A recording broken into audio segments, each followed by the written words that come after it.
Take me out to the ball game.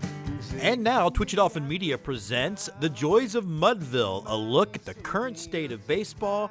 Now here are your hosts, Scott McIntyre, Andy Tom Chesson, and James Christopher. And we're back here with The Joys of Mudville. We've had a week off, which means there was a lot of progress in the CBA. Actually, there wasn't. We are joined by Scott and Andy. Now, before we jump into this, Scott, there are events that happen in the world. We all know what's going on in the Ukraine with the Russians, and having lived in Eastern Europe for a long time, when you were in Poland, any sort of thoughts or kind of feelings about what the region's going through? I don't think I could say anything that would totally put myself in the shoes of people what they're really going through right now. I think it's clear that Ukraine is probably just a start for someone that wants to reform a nostalgic part of history, and it's nostalgic to the Russians because they were in charge. Most of the other countries throughout the region, there's no way under any terms that they want to go back to that nostalgic type of atmosphere. I've got friends in Poland, close friends in Poland. I know they're concerned. I think Latvia, Lithuania, Estonia have cause to be quite concerned as well as Moldova. So yeah, it's a shame. It's an absolute shame, and we'll see. It could get a whole lot worse before it gets any better. Andy, what do you think, man? I mean, where do you see this going? I mean, there's the stories that the Russian people are already protesting against the action, which is shocking that they weren't all machine gunned because it's Russia. What are your thoughts? Well, I mean, there's only so many bullets, and a lot of them have crossed the border already. So it's the Russian people who have deemed it necessary to speak out, which is incredible bravery, because I think all of them know what the potential of happening in a dictator-led regime like what Putin is doing in Russia. I'm not qualified to talk about baseball. I'm certainly not qualified to talk about foreign military actions against sovereign nations. I can tell you from where I sit, it is a thug who is trying to get land. I mean, there's a lot of reasons for it, access to the Black Sea for shipping routes, access to uranium. There's a bunch of other stuff, but ultimately it's a man possessed of his own ego who is acting out and feels he can do so with no repercussion. And bravo to the Ukrainians and the Ukrainian forces who are standing up against him. I think it's just a matter of time, unfortunately, just for what that's going to involve for NATO to put boots on the ground in the Ukraine, and it's going to get bad at that point.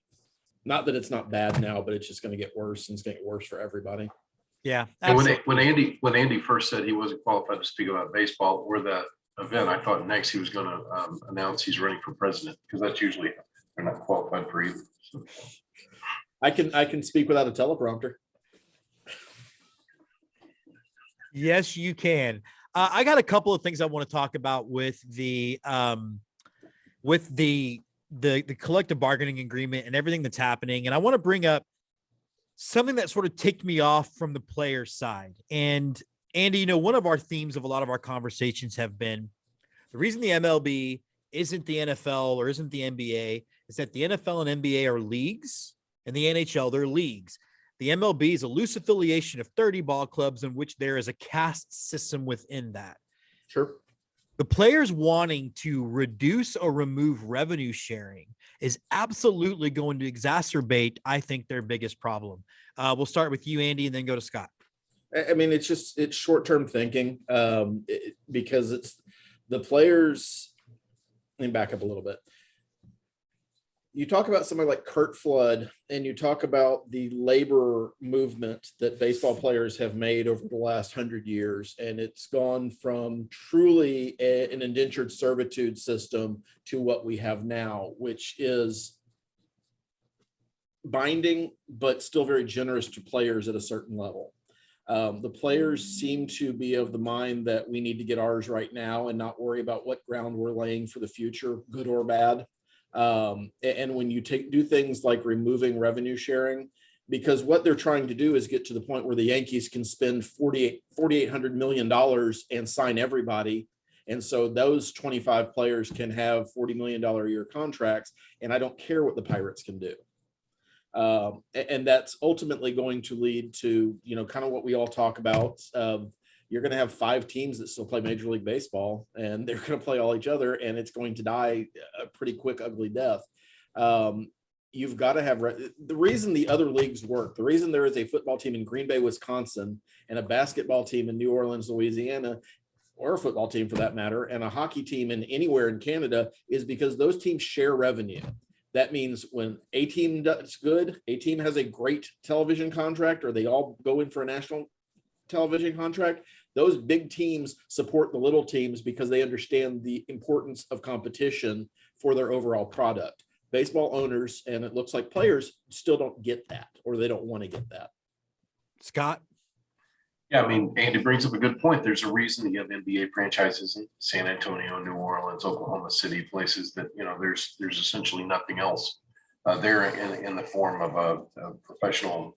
Well, there's not anything else there from a professional sports standpoint. I think it's Utah. Utah. I'm a very, very, very big proponent in salary caps and revenue sharing, and to create some level of parity.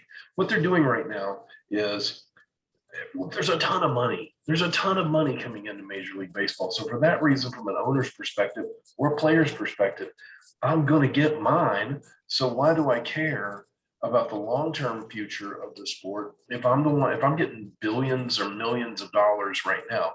And Andy's spot on. That's what they're looking at right now. I'm looking at getting that payday and making the most out of the opportunity I have right now in this agreement. I'm not looking at what's going to make this sport more healthy. There's nothing in here that's addressing, length of games. There's nothing in here that's addressing pace of games. There's nothing that they're talking about that's going to fix the problem long term. They're just looking for a way to get back on the bad track from a fan's perspective, the bad track that they've been on. But from an owner's perspective, it's a pretty lucrative track. Let's turn to the owners then. I mean, and I'll be honest, like, I'm doing my best to follow it. I'm not an economist. I'm like Rocky Balboa, then I've seen a big eraser when I see the numbers. But, for the most part, I think we're all pro player. If we had to pick a side, doesn't mean everybody's innocent or really looking out for the game. As we've seen with the majors being okay with dumping on minor league players, they're okay with eliminating minor league jobs. But let's talk a little bit about the owners. Now the conspiracy theory out there is that by putting the Monday deadline to say no matter if there's nothing reached on Monday, X number of games are canceled. Scott, we'll start with you. Do you think the owners actually, do you think at some level they want to see canceled games? Is this a break the union approach? Yeah, there's a lot of people, if you look, especially on social media, you'll see that, because that's where everyone's an expert. But that's where you see people talking about, the minute the players realize they're going to not play games and lose money, then they'll get serious. They'll make concessions. They'll come back to the table. They lose all strength. And I think the owners are buying into that. I think they think, well, I'm an owner. If I make 1.4 or 1.6 billion this next year, it is what it is. I have especially, sorry to interrupt, but especially with the modern day owner, as we've discussed on this show before, isn't a family owning a baseball team when that's where all their money comes from. Jim Crane makes money from lots of places not called the Houston Astros. So versus a player who has a short amount of time to play baseball and therefore get money. Sorry, you can continue. No. I mean, you're spot on. I mean, you look back throughout the history of the game, and the people that own the teams are people that were involved in the community, the people that it was a family affair. It's still a family affair in some cases, but it's the grandkids of the grandkids, and they're looking at making that bank. And that's it's a green sport. It's played on a green field for lots of green cash. And that's what I think that's what everybody's looking for right now. So the owners, I do believe, have a feeling that if we actually have to cancel games, the fans will then understand. They'll sympathize with us. We'll sympathize with the billionaires. And and the players will be weakened, and they sure don't want to miss games, because the last time they missed a bunch of games, the fans turned on the players, but that was a different set of circumstances. Yeah, and we're going to get to that in a second. But Andy, do you want to follow up on that? I do want to talk about the fan reaction because it's been weird. But Andy, It's interesting. It's one of the things where I think the owner's policy of paying minor leaguers hot dogs, I mean, actual hot dogs, not the cost of hot dogs, for salaries for 6 years of their career backfires on them at this point. Max Scherzer is one of the lead negotiators, evidently, for the Major League Baseball Players Union. He could go without a season and never notice his bank account being affected at all. That's the level of players that get to go sit at that table. The vast majority of major league players are guys who are coming up from AAA who maxed out at $14,000 a year at AAA. Then you have that middle class. Once you've been in major leagues for a couple of years, provided you managed your money okay, you've made $600,000 each year for each full season that you've been there. You could ride out the tide a little bit if you need to. That other up and coming class has used to working for nothing to play a game that they love. And if you go on Twitter and go through a few other places, there are all manners of players getting ready for spring training on their own volition, or minor leaguers reporting to camps, because that's what they do this time of year, and they need to be prepared for when a season actually happens. But I don't see them being horribly upset about missing part of spring training. And I don't think they're going to be horribly upset or dissuaded by maybe missing April or May of a season if it means ultimately they get what they want. I think the owners, and I may be wrong, but I think the owners are severely underestimating the resolve of the union at this point. The union also is coming back with counter proposals of, we've offered you $20, we'll offer you $19 down. How about that? Nope. I mean, it's movement that's movement for the sake of appearance, but there's been no real movement from either side. Yes, the gap is really wide still, right? Yeah. the gap is really wide, and it does feel like, we started talking about this in 2020 when the Astros news broke and how that was weird. And then we followed the sticky stuff and how that was weird. And it did feel like an attempt by the owners to sort of create infighting within the union to start chipping away at the resolve, because I do think their ultimate goal is to weaken the union so that way they're more like the NFL Players Association or the NBA or whatever the NHL has. Yeah, I mean, I think both sides are going to get to an impasse real quick. And I think you actually might get back to the point where the players are willing to have a federal mediator came in. Manfred overplayed his hand and tried to bring that in way too fast. But, to your ultimate question, the 28th is a deadline, and Major League Baseball is now saying, well, a deadline's a deadline, and we're going to stick to that. And I think they're just going to be shooting themselves in the foot, just like they have been doing for the last 85, 86 days when they started a lockout that didn't need to happen. It's interesting that you guys seem on opposite side of whether this is going to work or not, because I think you think Andy, the owners will probably cave first, and Scott, you think the players will. I think it really goes to, I think, how complicated the situation is. Well, I don't necessarily think the players will cave first, but I think the owners think the players will cave first. Okay. The big thing here is and people see this. If this was such a big deal, they should have been meeting day 2 of the lockout, but they weren't. They didn't. They just, it's sort of like, yeah, exactly. 43 days from the day the lockout was initiated to any conversation. So you close the doors, you say, it's sort of like, okay, well, the wife and I aren't getting along. All right, well, I'm going to file for divorce. Well, let's go to counseling. Yeah, sure. That's important to me. And I wait 3 weeks. Really? No. Right. I mean, come on. And they want to sign a deal like I want to be thin, right? Like I've got 3 boxes of Girl Scout cookies just off camera. And for the life of me, I don't understand what the owners are gaining out of this. I don't understand what game is being. That's kind of cool. Thin Mints? Hey, Thin Mints, baby. Bring those with you later. But I don't understand where the win is for the owners here, other than just if they think that they can get the players so far under their thumb that they can force whatever they want. I don't understand what the delay, what that gave them. I have no, I don't know, man. But you're starting to see it, and that brings me. And look, obviously, Twitter isn't the world, but there always seems to be, It's not. People, right? But even in Somebody's '94, wrong. like people side, like why are people? You're starting to see more and more fans side with the owners, and that to me seems ass backward to me. This is their lockout. They're the ones who caused it. This could have been resolved. But what is it about, I guess, about fans? We'll start with you, Andy, about why fans sort of find themselves. It's like what people used to call Donald Trump relatable. Well, he's a billionaire who sits on a gold toilet. He's not related to you, relatable to you. Whatever else his strengths or weaknesses were as a politician, that was always asinine to me, but the people thought that. And it seems like you've got fans starting to really side with the owners in all this.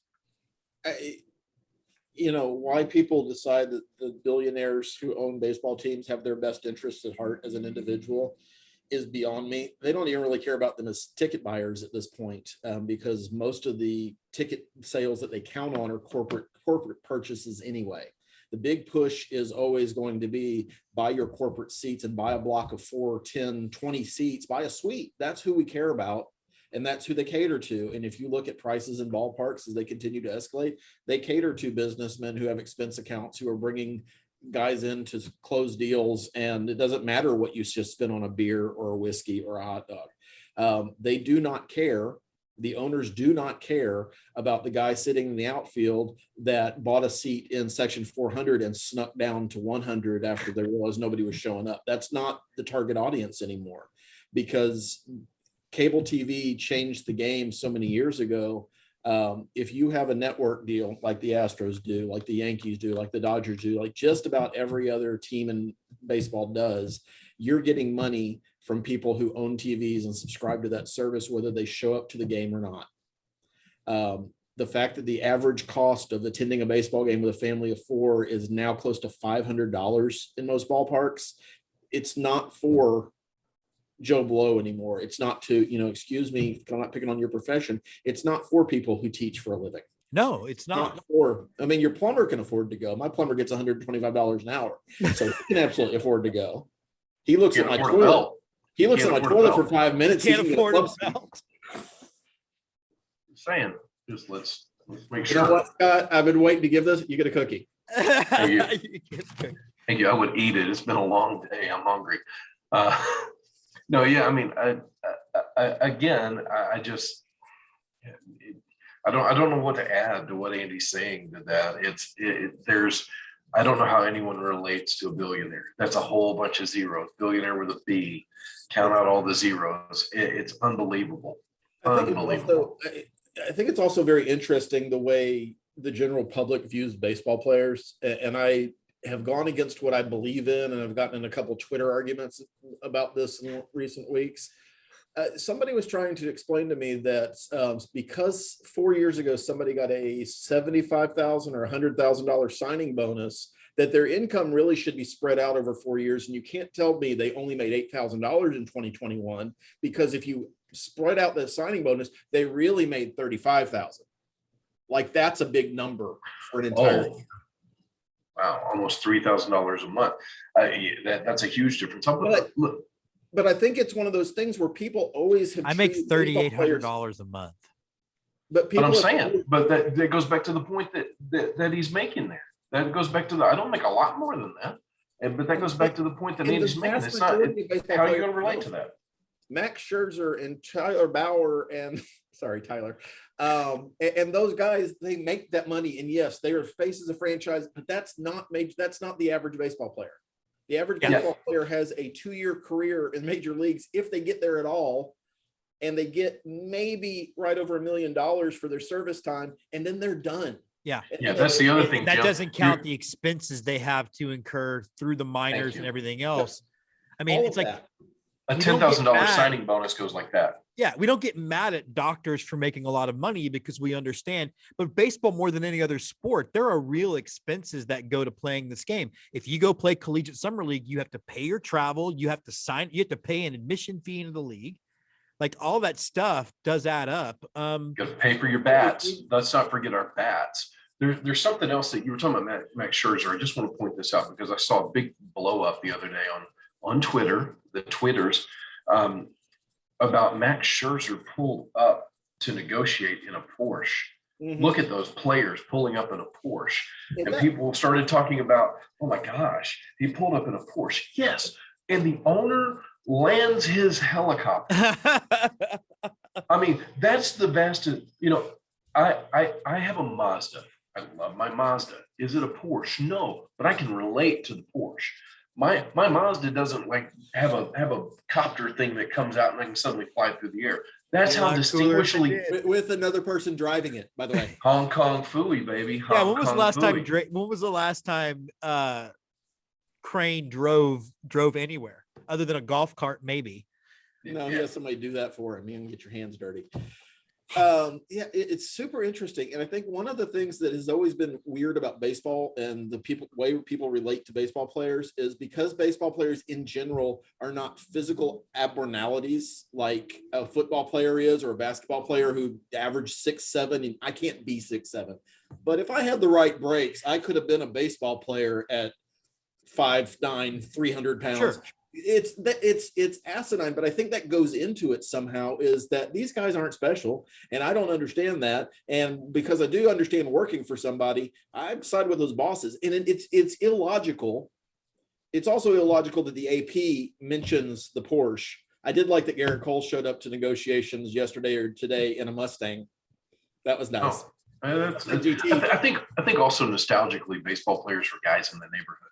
Right. Well, and I was going to ask that, Scott, how much of that is, we talk about one of the beautiful things about baseball is it is everywhere. So do people not make the leap of, oh, they're just the same guys I watched in Johnson City or wherever? Is that part of it? I think it is. I think it definitely is. These are the guys that I had easy access to. They stayed when they were coming up through the minors. They stayed at the host family's house, right? They got to know somebody. They're the guy that I rubbed elbows with. They're also the guy that 5 years later just signed a $60 million 4-year deal because at birth the gods reached down and turned their right arm into a flamethrower. But like that reference. But I do think that people look at baseball players as just being everyman, because you have a guy out there who's 5'8", 160, but he can scoot all over the infield. He sucks everything up like his glove has Oric written down the side of it. And he can hit for pop. There are different types of players. And I do think because it is the American pastime that unlike basketball where, ooh, look how high that guy can jump. Look at the freakish things he can do. He's 7 foot tall. If I train hard, I can be 7 foot tall. No.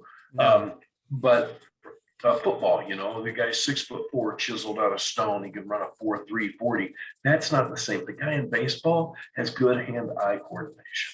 And I honestly think that when it comes to baseball, hockey, and golf, we relate to those guys more than you can relate to the other sports, because on surface level, it just looks like really amazing hand-eye coordination, and anybody can do that.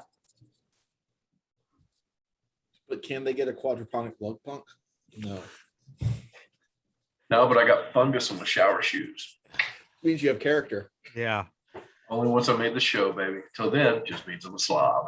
I now have a gym cut of that movie where I fast forward through all the 8-minute montage of Crash and Susan Sarandon having sex. I'm like, he's got the socks on, there's spilled milk. Nothing about that's advertising to me. You know what? I am of the age now that I'm 50 where I actually understand how Susan Sarandon is attractive. Because before that, I really had to go back to Rocky Horror Picture Show to see attractive Susan Sarandon. But now at 50, I could go, yes, Annie Savoy, I get it. I still want to see a movie where Susan Sarandon and Mary Steenburgen play sisters. I don't care what the story is. I just want to see that. Just want to see that one time. As we wrap this puppy up, then, Andy, you had mentioned the potential of no baseball in March or April. I mean, what does your gut tell you when you look at these incremental changes? How long do you think that we will be out? Well, I mean, it's if we're gonna keep the owners at their word, if we don't have a deal by Monday, regular season games are getting canceled. That happens in March. How many are you going to cancel? Is it every day you're going to tell us you're canceling another week? I mean, I see a world where May 1st might be when we realistically have a shot to have regular season games. I don't know. I think Scott with his touchdown said it perfectly. The gap is so wide on the things that are important that I just don't see any movement without somebody forcing them to move, and no move that gets forced until money starts hurting people. Both sides will get hurt when games are missed. That will be the impetus to drive things. Right now, we're not there yet. We won't be there in theory until Monday, and really not until the middle of March, because you could condense the season, and they probably will, because they do have certain contractual obligations to get to 162 games if they can. And I would really love to explain to ESPN and my television partners why we didn't play regular season because we chose to lock out the players. That's interesting if you want all your money.